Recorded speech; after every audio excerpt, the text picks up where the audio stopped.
Welcome to వంటింటి వేళ. అందరూ అడుగుతున్నారు ఓన్లీ వెజ్జా, నాన్ వెజ్ రెసిపీస్ చేయరా అని. అవునా? మన కిచెన్‌లో నాన్ వెజ్‌కి ఎంట్రీ లేదని వాళ్ళకి తెలీదనుకుంటా. అదే కదా! అందుకే నేను ఒక ఐడియాతో వచ్చా. నాన్ వెజ్‌లా ఉండే వెజ్ రెసిపీ చేస్తాను. ఆహా! ఈ ట్విస్ట్ ఏంటి?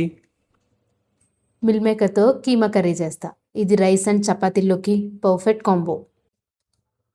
వాటర్‌లో సాల్ట్ వేసి బాయిల్ అయ్యాక మిల్ మేకర్ వేసి 5 నిమిషాలుంచి మిల్ మేకర్ పక్కకు తీసుకొని చల్లారబెట్టుకోవాలి.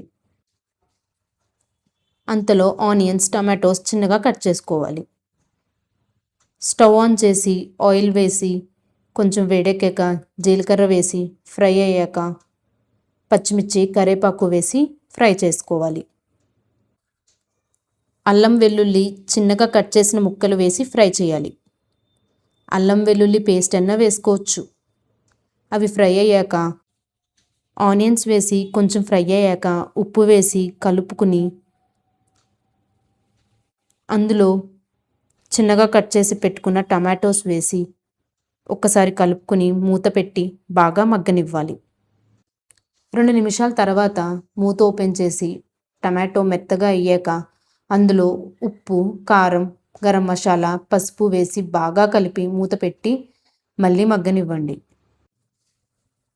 అంతలో మిల్ మేకర్స్ చల్లారుతాయి. అవి పిండుకుని కట్టర్ ఆర్ మిక్సీ జార్లో వేసి లైట్గా నేను చూపించిన విధంగా అయితే చాలు. మీరు మిల్ మేకర్ గ్రాన్యువల్స్ కూడా యూస్ చేయొచ్చు ఈ రెసిపీకి. అవి మిక్సీ జార్ ఆర్ కట్టర్లో వేయక్కర్లేదు. జస్ట్ హాట్ వాటర్లో 2 మినిట్స్ ఉంచి చల్లారాక పిండుకుంటే సరిపోతుంది.